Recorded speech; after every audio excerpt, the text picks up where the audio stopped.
बताएं, राम से चल के राम पे आए। प्रेम कोई हम और न जाने, राम से रूठे राम से माने। राम सिया की करुण कहानी, एक है चंदन एक है पानी। राम सिया राम जय जय राम। राम सिया राम जय जय राम। राम राम दोस्तों, मैं हूँ रेनू भाटिया और आप सुन रहे हैं Rab Katha presents Valmiki Ramayan as it is. ये है 107th एपिसोड, उत्तरकांड भाग 14। इस प्रकार श्री रघुनाथ जी ऋषियों, राजाओं और वानरों के साथ कई दिनों तक वह उत्तम रामायण गान सुनते रहे। इस कथा से उन्हें यह मालूम हुआ कि कुश और लव दोनों कुमार सीता के सुपुत्र हैं। यह जानकर सभा के बीच में बैठे हुए श्री रामचंद्र जी ने शुद्ध आचार विचारे दूतों को बुलाया और अपनी बुद्धि से विचार कर कहा, तुम लोग यहाँ से भगवान वाल्मीकि के मुनि के पास जाओ और उनसे मेरा ये संदेश कहो। यदि सीता का चरित्र शुद्ध है और यदि उनमें किसी तरह का पाप नहीं है तो वह आप महामुनि की अनुमति ले यहाँ आकर जन समुदाय में अपनी शुद्धता प्रमाणित करें। तुम इस विषय में महर्षि वाल्मीकि तथा सीता के भी हार्दिक अभिप्राय को जानकर शीघ्र मुझे सूचित करो कि क्या वे यहाँ आकर अपनी शुद्धता का विश्वास दिलाना चाहती हैं। कल सवेरे मिथिलेश कुमारी जानकी भरी सभा में आवे और मेरा कलंक दूर करने के लिए शपथ लें। श्री रघुनाथ जी का यह अत्यंत अद्भुत वचन सुनकर दूत उस भोर में गए जहाँ मुनिवर वाल्मीकि थे, बाड़े में गए जहाँ मुनिवर वाल्मीकि विराजमान थे। भगवान वाल्मीकि अमित तेजस्वी थे और अपने तेज से अग्नि के समान प्रज्वलित हो रहे थे। उन दूतों ने उन्हें प्रणाम करके श्री रामचंद्र जी के वचन मधुर एवं कोमल शब्दों में कह सुनाया। उन दूतों की यह बात सुनकर और श्री राम के हार्दिक अभिप्राय को समझकर वह महातेजस्वी मुनि इस प्रकार बोले, ऐसा ही होगा, तुम लोगों का भला हो। श्री रघुनाथ जी जो आज्ञा देते हैं सीता वही करेगी, क्योंकि पति स्त्री के लिए देवता है। मुनि के ऐसे कहने पर वह सब राजदूत महातेजस्वी श्री रघुनाथ जी के पास लौट आए। उन्होंने मुनि की कही हुई बातें त्यों की त्यों कह सुनाई। महात्मा वाल्मीकि की बात सुनकर श्री रघुनाथ जी को बड़ी प्रसन्नता हुई। उन्होंने वहां आए हुए ऋषियों और राजाओं से कहा, आप सब पूज्यपाद मुनि शिष्यों सहित सभा में पधारें, सेवकों सहित राजलोक पर उपस्थित हो और दूसरा भी कोई सीता की शपथ सुनना चाहता हो तो वह भी आए। इस प्रकार सब प्रकार से एकत्रित हो सीता का शपथ ग्रहण देखें। महात्मा राघवेंद्र के ये वचन सुनकर समस्त महर्षियों के मुख में महान साधुवाद की ध्वनि गूंज उठी। राजा लोग भी महात्मा रघुनाथ जी की प्रशंसा करते हुए बोले, नरश्रेष्ठ, इस पृथ्वी पर सभी उत्तम बातें केवल आपसे ही संभव है, दूसरे किसी से नहीं। इस प्रकार दूसरे दिन सीता से शपथ लेने का निश्चय करके शत्रुसूदन श्री राम ने उस समय सबको विदा कर दिया। इस प्रकार दूसरे दिन सवेरे सीता से शपथ लेने के निश्चय करके महानुभाव महात्मा राज सिंह श्री राम ने उन सब मुनियों और नरेशों को अपने अपने स्थान पर जाने की अनुमति दे दी। रात बीती, सवेरा हुआ। महातेजस्वी श्री रामचंद्र जी यज्ञशाला में पधारे। उस समय उन्होंने समस्त ऋषियों को बुलाया। ये तथा दूसरे कठोर व्रत का पालन करने वाले सभी बहुसंख्यक महर्षि कौतूहलवश वहां एकत्रित हुए। महापराक्रमी राक्षस और महाबली वानर ये सभी महामना कौतूहलवश वहां आए। नाना देशों से पधारे हुए दक्षिण व्रतधारी ब्राह्मण, क्षत्रिय, वैश्य और शूद्र सहस्त्रों की संख्या में वहां उपस्थित हुए। सीता जी की शपथ ग्रहण देखने के लिए ज्ञान निष्ठ, कर्मनिष्ठ और योग निष्ठ सभी तरह के लोग पधारे। राजसभा में एकत्रित हो सब लोग पत्थर की भांति निश्चल होकर बैठे हैं। यह सुनकर मुनिवर वाल्मीकि सीता जी के साथ लेकर तुरंत वहां आए। महर्षि के पीछे सीता सिर झुकाए चली आ रही थी। उनके दोनों हाथ जुड़े थे और नेत्रों में आंसू झर रहे थे। वह अपने हृदय मंदिर में बैठे हुए श्री राम का चिंतन कर रही थी। वाल्मीकि के पीछे पीछे आती हुई सीता ब्रह्मा जी के अनुसरण करने वाली श्रुति के समान जान पड़ती थी। उन्हें देखकर वहां धन्य धान्य की भारी आवाजें गूंज उठी। उस समय समस्त दर्शकों का हृदय दुख देने वाले महान शोक से व्याकुल था। उन सबका कोलाहल सब और व्याप्त हो गया। कोई कहते थे श्री राम तुम धन्य हो, दूसरे कहते थे देवी सीता तुम धन्य हो, तथा वहां कुछ अन्य दर्शक ऐसे भी थे जो सीता और राम दोनों को उच्च स्वर से साधुवाद दे रहे थे। तब उस जन समुदाय के बीच में सीता सहित प्रवेश करके मुनिवर वाल्मीकि श्री रघुनाथ जी से इस प्रकार बोले, दशरथ नंदन, यह सीता उत्तम व्रत का पालन करने वाली और धर्म परायणा है। आपने लोकापवाद से डरकर इसे मेरे आश्रम के समीप त्याग दिया था। महान व्रतधारी श्री राम लोकापवाद से डरे हुए आपको सीता अपनी शुद्धता का विश्वास दिलाएगी, इसके लिए आप उसे आज्ञा दें। ये दोनों कुमार लव व कुश जानकी के गर्भ के जुड़वा पैदा हुए हैं। ये आपके ही पुत्र हैं और आपके ही समान दुर्गश वीर हैं। यह मैं आपको सच्ची बात बता रहा हूँ। रघुकुल नंदन, मैं वरुण का 10वां पुत्र हूँ। मेरे मुंह से कभी झूठी बात नहीं निकली है, यदि इसका मुझे याद नहीं है। मैं सत्य कहता हूँ कि ये दोनों पुत्र आपके ही हैं। मैंने कई हजार वर्ष तक भारी तपस्या की है। यदि मिथिलेश कुमारी सीता में कोई दोष हो तो मुझे उस तपस्या का फल न मिले। मैंने वन, वाणी और क्रिया द्वारा भी पहले कभी कोई पाप नहीं किया है। यदि मिथिलेश कुमारी सीता निष्पाप हो तभी मुझे अपने पाप शून्य पुण्य कर्म का फल प्राप्त हो। रघुनंदन, मैंने अपने 5 इंद्रियों और मन बुद्धि के द्वारा सीता की शुद्धता का भली भांति निश्चय करके ही उसे अपने संरक्षण में लिया था। यह मुझे जंगल में एक झरने के पास मिली थी। इसका आचरण सर्वदा शुद्ध है, पाप इसे छू भी नहीं सका, तथा यह पति को ही देवता मानती है। अंत लोकापवाद से डरे हुए आपको इसकी शुद्धता का विश्वास दिलाएगी। राजकुमार, मैंने दिव्य दृष्टि से यह जान लिया था कि सीता का भाव और विचार परम पवित्र है, इसलिए यह मेरे आश्रम में प्रवेश पा सकी है। आपको यह भी प्राणों से अधिक प्यारी है और आप यह भी जानते हैं कि सीता सर्वदा शुद्ध है, तथापि लोकापवाद से कलुषित होकर आपने इसका त्याग किया है।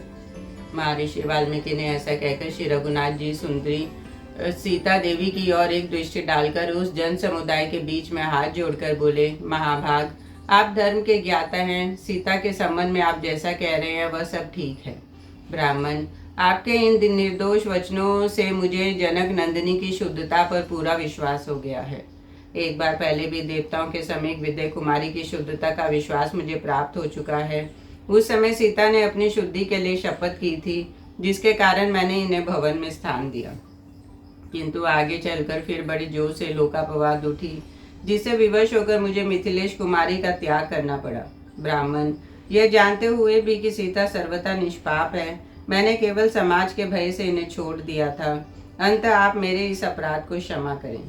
मैं ये भी जानता हूँ कि जुड़वे उत्पन्न हुए कुमार लव और कुश मेरे ही पुत्र हैं, तथापि जन समुदाय में शुद्ध प्रमाणित होने पर भी मिथिलेश कुमारी में मेरा प्रेम हो सकता है। श्री रामचंद्र जी के अभिप्राय को जानकर सीता के शपथ के समय महेंद्र आदि सभी मुख्य महातेजस्वी देवता पितामह ब्रह्मा जी को आगे करके वहां आ गए। आदित्य, वसु, रुद्र, विश्वदेव, मरुद्रन, समस्त साध्यादेव, सभी महर्षि, नाग, गरुड़ और संपूर्ण सिद्धगण प्रसन्नचित हो सीता जी के शपथ ग्रहण को देखने के लिए घबराए हुए से वहां पहुंचे। देवताओं और ऋषियों को उपस्थित देख श्री रघुनाथ जी फिर बोले, सुरश्रेष्ठगण, यद्यपि मुझे महर्षि वाल्मीकि के निर्दोष वचनों से ही पूरा विश्वास हो गया है, तथापि जन समाज के बीच विद्या कुमारी की विशुद्धता प्रमाणित हो जाने पर मुझे अधिक प्रसन्नता होगी। तदनंतर दिव्य सुगंध से परिपूर्ण मन को आनंद देने वाले परम पवित्र और शुभ कारक सुरश्रेष्ठ वायुदेव मंद गति से प्रभावित हो उस सब और वहां से जन समुदाय को आह्लाद प्रदान करने लगे। समस्त राष्ट्रों से आए मनुष्य ने एकाग्रचित हो प्राचीन काल के सत्य युग की भांति यह अद्भुत और अचिंत्य सी घटना अपनी आंखों से देखी। उस समय सीता जी तपस्विनियों के अनुरूप गेरुआ वस्त्र धारण किए हुए थी। सबको उपस्थित जानकर वह हाथ जोड़े दृष्टि और मुख को नीचे किए बोली, मैं श्री रघुनाथ जी के सिवा दूसरे किसी पुरुष का स्पर्श तो दूर रहा, मन से चिंतन नहीं करती। यदि यह सत्य है तो भगवती पृथ्वी देवी मुझे अपनी गोद में स्थान दे। यदि मैं वनवाणी और क्रिया के द्वारा केवल श्री राम की ही आराधना करती हूँ तो भगवती पृथ्वी देवी मुझे अपनी गोद में स्थान दे।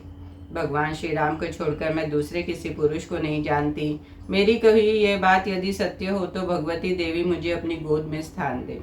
विदय कुमारी सीता की इस प्रकार शपथ करते ही भूतल से एक अद्भुत सिंहासन प्रकट हुआ, जो बड़ा ही सुंदर और दिव्य था। दिव्य रत्नों से विभूषित महापराक्रमी नागों ने दिव्य रूप धारण करके उस दिव्य सिंहासन को अपने सिर पर धारण कर रखा था।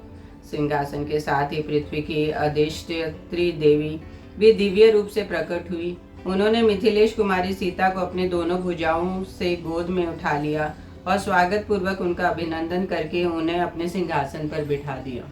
सिंहासन पर बैठकर जब सीता देवी रसातल में प्रवेश करने लगी, उस समय देवताओं ने भी उनकी ओर देखा। फिर वह आकाश से उनके ऊपर दिव्य पुष्पों की लगातार वर्षा होने लगी। देवताओं के मुंह से धन्य धन्य का महान शब्द प्रकट हुआ। वह कहने लगे, सीते तुम धन्य हो, धन्य हो। तुम्हारा शील स्वभाव इतना सुंदर है और ऐसा पवित्र है। सीता का रसातल में प्रवेश देखकर आकाश में खड़े हुए देवता प्रसन्नचित्त हो इस तरह की बहुत सी बातें कहने लगे। यज्ञ मंडप में पधारे हुए सभी मुनि और नरेश भी आश्चर्य से भर गए। अंतरिक्ष में और भूतल पर सभी चराचर प्राणी तथा पाताल में विशालकाय दानव और नागराज भी आश्चर्यचकित हो उठे। कोई हर्षनाद करने लगा, कोई ध्यान मग्न हो गए, कोई श्री राम की ओर देखने लगे और कोई हक्के बक्के से होकर सीता जी की ओर निहारने लगे। सीता का भूतल में प्रवेश देखकर वहां आए हुए सब लोग हर्ष शोक आदि में डूब गए। 2 घड़ी तक वहां का सारा जन समुदाय अत्यंत मोहांशन सा हो गया। विदय कुमारी सीता के रसातल में प्रवेश कर जाने पर श्री राम के समीप बैठे हुए संपूर्ण वानर और ऋषिगण कहने लगे, साध्वी सीते तुम धन्य हो। किंतु स्वयं भगवान श्री राम बहुत दुखी हुए। उनका मन उदास हो गया और वह गुल्लर के दंड के सहारा लिए खड़े हो सिर झुकाए नेत्रों से आंसू बहाने लगे। बहुत देर तक रोकर बारंबार आंसू बहाते हुए क्रोध और शोक से युक्त हो श्री रामचंद्र जी इस प्रकार बोले, आज मेरा मन अभूतपूर्व शोक में डूबना चाहता है, क्योंकि इस समय मेरी आंखों के सामने से मूर्तिमती लक्ष्मी के समान सीता अदृश्य हो गई। पहली बार सीता समुद्र के उस पार लंका में जाकर मेरी आंखों से ओझल हुई थी, किंतु जब मैं वहां से लौट आया तब पृथ्वी के भीतर से लाना कौन बड़ी बात है। यूं कहकर वह पृथ्वी से बोले, पूजनीय भगवती वसुंधरे, मुझे सीता को लौटा दो, अन्यथा मैं अपना क्रोध दिखाऊंगा। मेरा प्रभाव कैसा है ये तुम जानती हो। देवी, वास्तव में तुम ही मेरी सास हो। राजा जनक हाथ में फाल लिए तुम ही को जोत रहे थे, जिससे तुम्हारे भीतर से सीता का प्रादुर्भाव हुआ। अंत या तो तुम सीता को लौटा दो अथवा मेरे लिए भी अपनी गोद में जगह दो, क्योंकि पाताल हो या स्वर्ग में सीता के साथ ही रहूंगा। तुम मेरी सीता लाओ, मैं मिथिलेश कुमारी के लिए मतवाला हो गया हूँ। यदि इस पृथ्वी पर तुम उसी रूप में सीता को मुझे लौटा नहीं दोगी तो मैं पर्वत और वन सहित तुम्हारी स्थिति का नष्ट कर दूंगा, सारी भूमि का विनाश कर डालूंगा, फिर भले ही सब कुछ जलमग्न हो जाए। श्री रघुनाथ जी जब क्रोध और शोक से युक्त इस प्रकार की बातें कहने लगे, तब देवताओं सहित ब्रह्मा जी ने उन रघुकुल नंदन श्री राम से कहा, उत्तम व्रत का पालन करने वाले श्री राम, आप मन में संताप न करें। शत्रुसूदन, आपने पूर्व स्वरूप का स्मरण करें। माँ भाव, मैं आपको आपके परम उत्तम स्वरूप का स्मरण नहीं दिला रहा हूँ। दुर्घर्ष वीर, केवल यह अनुरोध कर रहा हूँ कि इस समय आप ध्यान के द्वारा अपने वैष्णव स्वरूप का स्मरण करें। साध्वी सीता सर्वदा शुद्ध है, वह पहले से ही आपके ही परायण रहती है। आपका आश्रय लेना ही उनका तपोबल है। उसके द्वारा वे सुख पूर्वक नागलोक के बहाने आपके परम धाम में चली गई है। अब पुनः साकेत धाम में आपकी उनसे भेंट होगी, इसमें संशय नहीं। अब इस सभा में आपने जो कुछ कहता हूँ उस पर ध्यान दीजिए। आपके चरित्र से संबंध रखने वाला यह काव्य जिसे आपने सुना है सब काव्यों में उत्तम है। श्री राम, यह आपके सारे जीवन वृत्तांत विस्तार से ज्ञान कराएगा, इसमें संदेह नहीं। वीर, आविर्भाव काल से ही जो आपके द्वारा सुख दुखों का सेवन हुआ है उसका तथा सीता के अंतर्ध्यान होने के बाद जो भविष्य में होने वाली बातें हैं उनका भी महर्षि वाल्मीकि ने इसमें पूर्ण रूप से वर्णन किया है। श्री राम, यह आदि काव्य है। इस संपूर्ण काव्य की आधारशिला आप ही हैं। आपके ही जीवन वृत्तांत को लेकर इस काव्य की रचना हुई है। रघुकुल की शोभा बढ़ाने वाले आपके सिवा दूसरा कोई ऐसा यशस्वी पुरुष नहीं है जो काव्यों का नायक होने का अधिकारी हो। देवताओं के साथ मैंने पहले आपसे संबंधित इस संपूर्ण काव्य का श्रवण किया है। यह दिव्य और अद्भुत है। इसमें कोई बात छिपाई नहीं गई है। इसमें कही गई सारी बातें सत्य है। पुरुष सिंह रघुनंदन, आप धर्म पूर्वक एकाग्रचित हो भविष्य की घटनाओं से युक्त शेष रामायण काव्यों को भी सुन लीजिए। महायशस्वी एवं महातेजस्वी श्री राम, इस काव्य के अंतिम भाग का नाम उत्तरकांड है। इस उत्तम भाग को आप ऋषियों के साथ सुनिए। काकुत्स्य वीर रघुनंदन, आप सर्वोत्कृष्ट राजऋषि हैं। पहले आपको यह उत्तम काव्य सुनना चाहिए, दूसरे को नहीं। इतना कहकर तीनों लोकों के स्वामी ब्रह्मा जी देवताओं एवं अन्य बंधु बांधवों के साथ अपने लोक को चले गए। वहाँ जो ब्रह्मलोक में रहने वाले महातेजस्वी महात्मा ऋषि विद्यमान थे, वह ब्रह्मा जी की आज्ञा पाकर भावी वृत्तांतों से युक्त उत्तरकांड को सुनने की इच्छा से लौट आए। तत्पश्चात देवादिदेव ब्रह्मा जी की कही हुई उस शुभ वाणी को याद करके परम तेजस्वी श्री राम ने महर्षि वाल्मीकि से इस प्रकार कहा। भगवान, यह ब्रह्मलोक के निवासी महर्षि मेरे भावी चरित्र के युक्त उत्तरकांड का शेष अंश सुनाना चाहते हैं। अंत कल सवेरे से ही उसका गान आरंभ हो जाना चाहिए। ऐसा निश्चित करके श्री रघुनाथ जी ने जन समुदाय को विदा कर दिया और कुश और लव को साथ लेकर वे अपने पर्णशाला में आए। वहां सीता का ही चिंतन करते करते उन्होंने रात व्यतीत की। रात बीतने पर जब सवेरा हुआ, तब श्री रामचंद्र जी ने बड़े बड़े मुनियों को बुलाकर अपने दोनों पुत्रों से कहा, अब तुम निशंक होकर शेष रामायण का गान आरंभ करो। महात्मा ऋषियों के यथास्थान बैठ जाने पर कुश और लव ने भगवान के भविष्य जीवन से संबंध रखने वाले उत्तरकांड का, जो उस महाकाव्य का एक अंश था, गान आरंभ किया। इधर अपने सत्यरूप संपत्ति के बल से सीता जी के रसातल में प्रवेश कर जाने पर उस यज्ञ के अंत में भगवान श्री राम का मन बहुत दुखी हुआ। विदय कुमारी को न देखने से उन्हें यह सारा संसार सूना जान पड़ने लगा। शोक से व्यतीत होने के कारण उनका मन शांत नहीं हुआ। तदनंतर श्री रघुनाथ जी ने सब राजाओं को, रीछों, वानरों और राक्षसों को, जन समुदाय को तथा मुख्य मुख्य ब्राह्मणों को भी धन देकर विदा किया। इस प्रकार विधि पूर्वक यज्ञ का समाप्त करके कमल नयन श्री राम ने सबको विदा करने के पश्चात उस समय सीता का मन ही मन स्मरण करते हुए अयोध्या में प्रवेश किया। यज्ञ पूरा करके रघुकुल नंदन राजा श्री राम अपने दोनों पुत्रों के साथ रहने लगे। उन्होंने सीता के सिवा दूसरे किसी स्त्री से विवाह नहीं किया। प्रत्येक यज्ञ में जब जब धर्मपत्नी की आवश्यकता होती थी, श्री रघुनाथ जी सीता के स्वर्ण में प्रतिमा बनवा लिया करते थे। उन्होंने 10,000 वर्षों तक यज्ञ किए। कितने ही अश्वमेध यज्ञों और उनसे 10 गुने वाजपेयी यज्ञों का अनुष्ठान किया, जिसमें असंख्य स्वर्ण मुद्राओं की दक्षिणाएं दी गई थी। श्रीमान राम ने पर्याप्त दक्षिणाओं से युक्त अग्निष्टोम, अतिरात्रि, गोस्व और अन्य बड़े बड़े यज्ञों का अनुष्ठान किया, जिनमें अपार धनराशि खर्च की गई। इस प्रकार राज्य करते हुए महात्मा भगवान श्री रघुनाथ जी का बहुत बड़ा समय धर्म पालन के प्रयत्न में ही बीत गया। रीछ, वानर, राक्षस भी श्री राम की आज्ञा के अधीन रहते थे। भूमंडल के सभी राजा प्रतिदिन श्री रघुनाथ जी को प्रश्न रखते थे। श्री राम जी के राज्य में मेघ समय पर वर्षा करते थे। सदा सुकाल ही रहता था, कभी अकाल नहीं पड़ता था। संपूर्ण दिशाएं प्रसन्न दिखाई देती थी और नगर और जनपद हुष्ट-पुष्ट मनुष्यों से भरे रहते थे। श्री राम के राज्य शासन करते समय किसी की अकाल मृत्यु नहीं होती थी, प्राणियों को कोई रोग नहीं सताता था और संसार में कोई उपद्रव खड़ा नहीं होता था। इसके बाद दीर्घकाल व्यतीत होने पर पुत्रों पौत्रों से घिरी हुई परम यशस्विनी श्री राम माता कौशल्या काल धन को प्राप्त हुई। सुमित्रा और यशस्विनी कैकेयी ने भी उन्हीं का पथ का अनुसरण किया। ये सब रानियां जीवन काल में नाना प्रकार के धर्म का अनुष्ठान करके अंत में साकेत धाम को प्राप्त हुई और बड़ी प्रसन्नता के साथ वहाँ राजा दशरथ से मिली। उन महाभागा रानियों को सब धर्मों का पूरा पूरा फल प्राप्त हुआ। श्री रघुनाथ जी समय समय पर अपनी सभी माताओं के निमित्त बना किसी भेदभाव के तपस्वी ब्राह्मणों को बड़े बड़े दान दिया करते थे।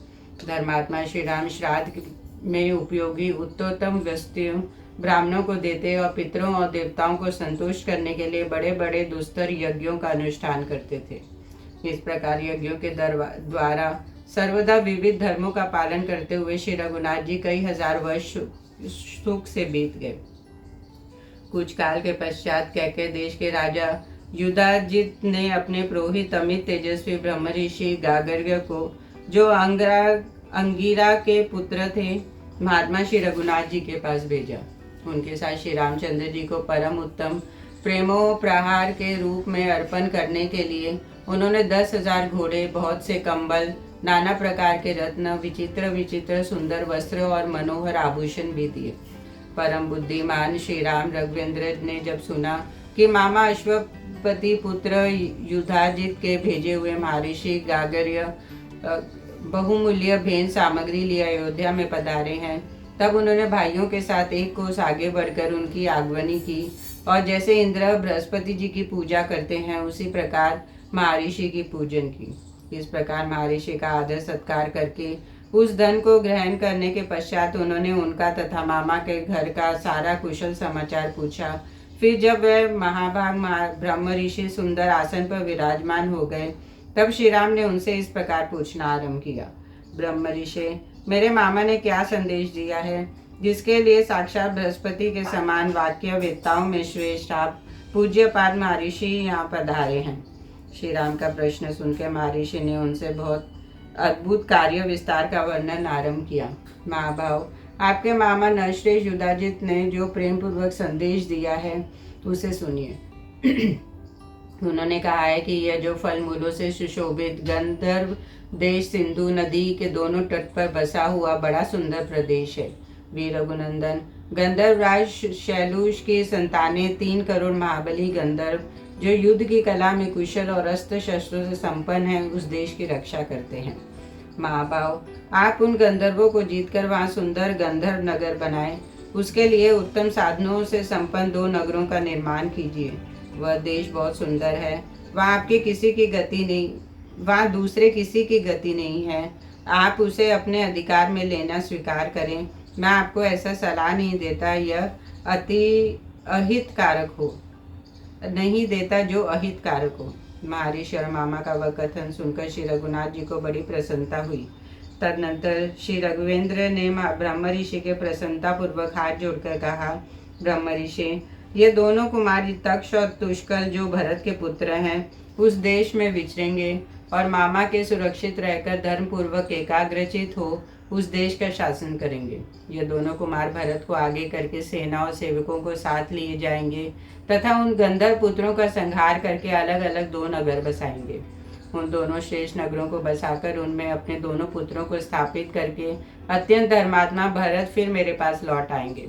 ब्रह्म ऋषि से ऐसा कहकर श्री रामचंद्र जी ने भरत को वहाँ सेना के साथ जाने की आज्ञा दी और दोनों कुमारों का पहले ही राज्याभिषेक कर दिया।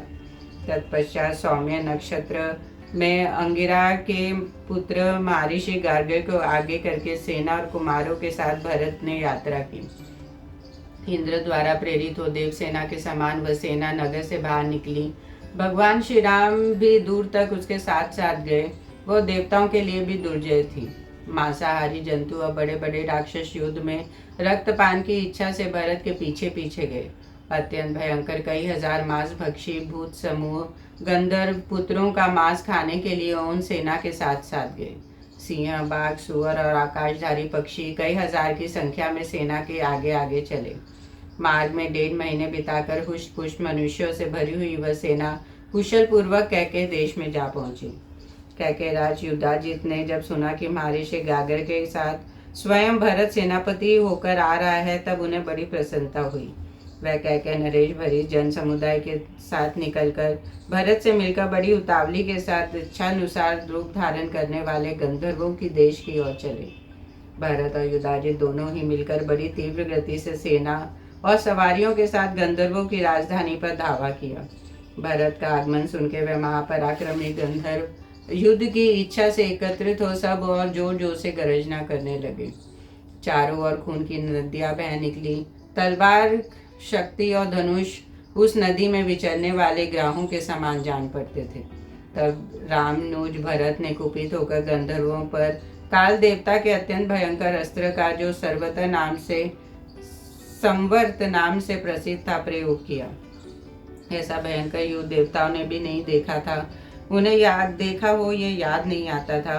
पलक मारते मारते जैसे महापराक्रमी महामनस्वी समस्त गंधर्वों को संहार हो जाने पर कैकेयी कुमार भरत ने उस समय वहां 2 समृद्धशाली सुंदर नगर बसाए। मनोहर गंधर्व देश में तक्षशिला नामक नगरी बसाकर उसमें उन्होंने तक्ष को राजा बनाया और गांधार देश में पुष्कलावत नगर बसाकर उस राज्य को पुष्काल को सौंप दिया। वे दोनों नगर धन धान्य और रत्न समूह से भरे थे। अनेकों अनेक कानन उसकी शोभा बढ़ाते थे। दोनों नगरों की शोभा परम मनोहर थी। दोनों श्रेष्ठ पुरों की रमणीयता देखते ही बनती थी। ऐसे विस्तृत पदार्थ उनको शोभा बढ़ाते थे जिनका नाम अभी तक नहीं लिया गया है। अनेकों अनेक शोभा संपन्न देव मंदिरों तथा ताल तमाल तिलक और मौल सिरी आदि के वृक्षों से भी उन दोनों नगरों की शोभा की रमणीयता बढ़ रही थी। 5 वर्षों में उन राजधानियों को अच्छी तरह आबाद करके श्री राम के छोटे भाई कैकेयी कुमार महाबाहु भरत फिर अयोध्या में लौट आए। वहां पहुंचकर श्रीमान भरत ने द्वितीय धर्मराज के समान महात्मा श्री रघुनाथ जी को उसी तरह प्रणाम किया जैसे इंद्र ब्रह्मा जी को प्रणाम करते हैं। तत्पश्चात उन्होंने गंधर्व के वध और उस देश को अच्छी तरह आबाद करने का यथावत समाचार कह सुनाया। सुनकर श्री रघुनाथ जी बहुत प्रसन्न हुए। भरत के मुंह से गंधर्व देश का समाचार सुनकर भाइयों सहित श्री रामचंद्र जी को बड़ी प्रसन्नता हुई। तत्पश्चात रघुवेंद्र ने यह अद्भुत वचन बोले, सुमित्रा नंदन, तुम्हारे ये दोनों कुमार अंगद और चंद्रकेतु धर्म के ज्ञाता हैं। इनमें राज्य की रक्षा के लिए उपयुक्त दृढ़ता और पराक्रम है। अंत में इनका भी राज्याभिषेक करूंगा। तुम इनके लिए किसी अच्छे देश का चुनाव करो जो रमणीय होने के साथ ही विघ्न बाधाओं से रहित हो और जहाँ ये दोनों धनुर्धर वीर आनंद पूर्वक रह सके।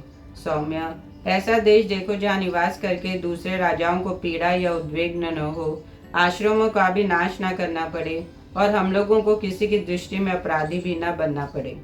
श्री रामचंद्र जी के ऐसे कहने पर भरत ने उत्तर दिया, आर्य, यह कारुपत नामक देश बड़ा सुंदर है। वहाँ किसी प्रकार के रोग व्याधि का भय नहीं है। वहाँ महात्मा अंगद के लिए नई राजधानी बसाई जाए और चंद्रकेतु के रहने के लिए चंद्रकांत नामक नगर का निर्माण कराया जाए जो सुंदर हो और आरोग्यवर्धक हो। भरत की कही इस बात को श्री रघुनाथ जी ने स्वीकार किया और कारुपत देश को अपने अधिकार में करके अंगद को वहां का राजा बना दिया। क्लेश रहित कर्म करने वाले भगवान श्री राम ने अंगद के लिए अंगदिया नामक रमणीय पुरी बसाई जो परम सुंदर होने के साथ ही सब ओर से सुरक्षित थी। चंद्रकेतु अपने शरीर के मल के समान हुष्ट पुष्ट थे। उसके लिए मल्ल देश में चंद्रगता नाम से विख्यात दिव्य पुरी बसाई जो स्वर्ग की अमरावती नगरी के समान सुंदर थी। इससे श्री राम, लक्ष्मण और भरत तीनों को बड़ी प्रसन्नता हुई। एकाग्रचित तथा सावधान रहने वाले उन दोनों कुमारों का अभिषेक करके अंगद को पश्चिम और चंद्रकेतु को उत्तर दिशा में भेज दिया। अंगद के साथ वे स्वयं सुमित्रा कुमार लक्ष्मण गए और चंद्रकेतु के सहायक और पार्षद भरत जी हुए। लक्ष्मण अंगदियापुरी में 1 वर्ष तक रहे और उनका दुर्गज पुत्र अंगद जब दृढ़तापूर्वक राज्य संभालने लगा तब वह पुनः अयोध्या को आ गए। लक्ष्मण और भरत दोनों का श्री रामचंद्र जी के चरणों में अन्य अनुराग था। दोनों ही अत्यंत धर्मात्मा थे। श्री राम की सेवा में रहते उन्हें बहुत समय बीत गया, परंतु स्नेहाधिक्य के कारण उनको कुछ भी ज्ञात न हुआ। वे तीनों भाई पूर्ववासियों के कार्य में सदा संलग्न रहते और धर्म पालन के लिए प्रयत्नशील रहा करते थे। इस प्रकार उनके 10,000 वर्ष बीत गए। धर्म साधन के स्थानभूत अयोध्यापुरी में वैभव संबंध होते रहते हुए तीनों भाई यथा समय घूम फिर कर प्रजा की देखभाल करते थे।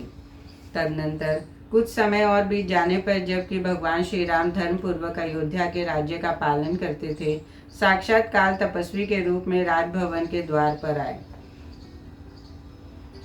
आया। उसने द्वार पर खड़े हुए धैर्यवान और यशस्वी लक्ष्मण से कहा, मैं एक भारी कार्य से आया हूँ, तुम श्री रामचंद्र जी को मेरे आगमन की सूचना दे दो। महाबली लक्ष्मण, मैं अमित तेजस्वी महर्षि अति बल का दूत हूँ और एक आवश्यक कार्यवश श्री रामचंद्र जी से मिलने आया हूँ। उनकी यह बात सुनकर सुमित्रा कुमार लक्ष्मण ने बड़े उतावली के साथ भीतर जाकर श्री रामचंद्र जी से उनकी तापस के आगमन की सूचना दी। महातेजस्वी महाराज, आप अपने राजधर्म के प्रभाव से यह लोक और परलोक पर भी विजय हो। एक महर्षि दूत के रूप में आपसे मिलने आया है। वह तपस्या जनित तेज से सूर्य के समान प्रकाशित हो रहा है। लक्ष्मण की बात सुनकर श्री राम ने कहा, तात, उन महातेजस्वी मुनि को भीतर ले आओ जो कि अपने स्वामी का संदेश लेकर आया है। अपने तेज से दीप्यमान रघुकुल तिलक श्री राम के पास पहुंचकर ऋषि ने उनसे मधुर वाणी में कहा, रघुनंदन, आपका अभ्युदय हो। महातेजस्वी श्री राम ने उन्हें पाद आधर्य आदि पूजनोपचार समर्पित किया और शांत भाव से उनका कुशल समाचार पूछना आरंभ किया। श्री राम के पूछने पर वक्ताओं में श्रेष्ठ महायशस्वी मुनि कुशल समाचार बताकर दिव्य स्वर्णमय आसन पर विराजमान हुए। तदनंतर श्री राम ने उनसे कहा, महामते, आपका स्वागत है। आप जिनका दूत होकर यहाँ पधारे हैं उनका संदेश सुनाइए। श्री राज सिंह श्री राम के द्वारा इस प्रकार प्रेरित होने पर मुनि बोले, यदि आप हमारे हित पर दृष्टि रखें तो जहाँ हम और आप दो ही आदमी रहें वहीं इस बात का कहना उचित है। यदि आप मुनि श्रेष्ठ अति बल के वचन पर ध्यान दें तो आपको यह भी घोषणा करना होगा कि जो कोई मनुष्य हम दोनों की बातचीत सुन ले अथवा हमें वार्तालाप करता देख ले तो आप उसका वध्य करेंगे। श्री राम ने तथास्तु कहकर इस बात के लिए प्रतिज्ञा की और लक्ष्मण से कहा, द्वारपाल को विदा कर दो और स्वयं डोडी पर खड़े होकर पहरा दो। सुमित्रा नंदन, जो ऋषि और मेरी दोनों की कई बात सुन लेगा या बात करते हमें देख लेगा वह मेरे द्वारा मारा जाएगा। इस प्रकार अपनी बात ग्रहण करने वाले लक्ष्मण को दरवाजे पर तैनात करके श्री रघुनाथ जी ने समागत महर्षि से कहा, मुने, अब आप निशंक होकर वह बात कहिए जो आप कहने के लिए अभीष्ट हैं अथवा जिसे कहने के लिए आप यहाँ भेजे गए हैं। मेरे हृदय में भी उसे सुनने की उत्कंठा है। बलि महान सत्वशाली महाराज, पितामह भगवान ब्रह्मा ने जिस उद्देश्य से मुझे यहाँ भेजा है और जिसके लिए मैं यहाँ आया हूँ वह बताता हूँ, सुनिए। शत्रु नगरी पर विजय पाने वाले वीर, पूर्वावस्था में अर्थात हिरण्य गर्भ की उत्पत्ति के समय मैं माया द्वारा आपसे उत्पन्न हुआ था, इसलिए आपका पुत्र हूँ। मुझे सर्व संहारकारी कार्य करते हैं। लोकनाथ प्रभु भगवान पितामह ने कहा है कि सौम्य, आपने लोगों की रक्षा के लिए जो प्रतिज्ञा की थी वह पूरी हो गई। पूर्व काल में समस्त लोगों को माया के द्वारा स्वयं ही अपने ही लीन करके आपने महासमुद्र के जल में शयन किया था। फिर उस सृष्टि के प्रारंभ में सबसे पहले मुझे उत्पन्न किया।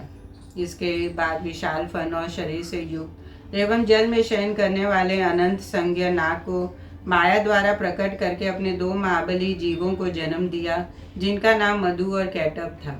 उन्हीं के अस्थि समूहों से भरी हुई यह पर्वतों सहित पृथ्वी तत्काल प्रकट हुई, जो मेदिनी कहलाई। आपकी नाभि से सूर्य तुल्य तेजस्वी दिव्य कमल प्रकट हुआ, जिसमें आपने मुझको उत्पन्न किया और प्रजा की सृष्टि रचने का सारा कार्यभार मुझे रख दिया। अब मुझ पर यह भार रखा गया है।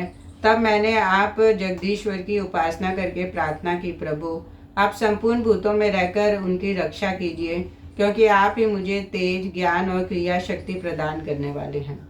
तब आप मेरा अनुरोध स्वीकार करके प्राणियों की रक्षा के लिए अप्रिमेय सनातन पुरुष रूप से जगत पालक विष्णु के रूप में प्रकट हुए।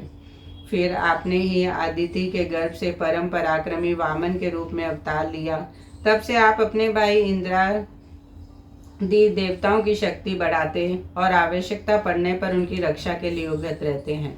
जगदीश्वर, जब रावण के द्वारा प्रजा का विनाश होने लगा, उस समय आपने ही निशाचर का वध करने की इच्छा से मनुष्य शरीर में अवतार लेने का निश्चय किया और स्वयं ही 11,000 वर्षों तक मृत्यु लोक में निवास करने की अवधि निश्चित की।